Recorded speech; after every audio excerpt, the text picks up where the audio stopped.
আমাদের যে সেই গুরু এসে বলছিল, হ্যাঁ, যে গাছ যে চলে গেছে ও আর চাপবেনি, হুম। যেই যে আছে ওই জায়গায় একবার বন হয়ে ঘেরে যাবে। তাহলে ঘেরছে না ঘেরেনি? ঘেরে গেছে। তাহলে ওই তাহলে জন্য বলছি যে এই পাশটা পুরো ঘেরে গেছে। ওই লোক এই পাশেও ছিল। তো বাবু নমস্কার।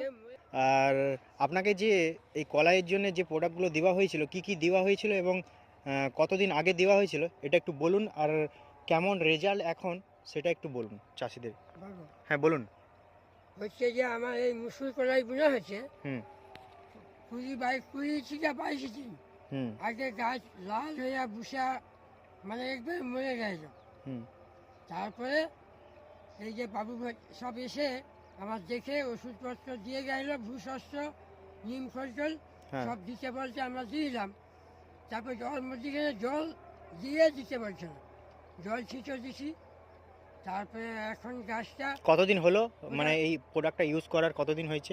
যে ভূঅস্ত্রটা মাটিতে দেওয়া হয়েছে ওটা গাছে ওটা কি? 20-22 দিন হয়ে গেল। হ্যাঁ, তো 20-22 দিন আগে আপনার গাছের কীরকম কন্ডিশন ছিল ওই একটু লাল হয়ে বসে গেল, ও, গাছ জমিতে লাল হয়ে বসে গেছে, তো একদম মানে ভাবছিলেন যে হবে নি তো। হবে না আর? হ্যাঁ, এখন যে মানে 3 ভাগ পরিবর্তন হয়ে গেছে। 3 ভাগ পরিবর্তন হয়ে গেছে। হয়ে গেছে। ঠিক আছে, তো ইন্ডিয়া গ্রোকে নিয়ে আপনি কি বলতে চান? মানুষকে আরও ইউজ করতে কি করবে না করবে না এরকম কি কি বলতে চান? এখন গাছগুলো ভালো হয়ে গেছে, পরে পরে কি ওষুধ দিব আবার এখন? হ্যাঁ, সেটা তো আপনাকে বলবো যে কি ওষুধ দিবেন।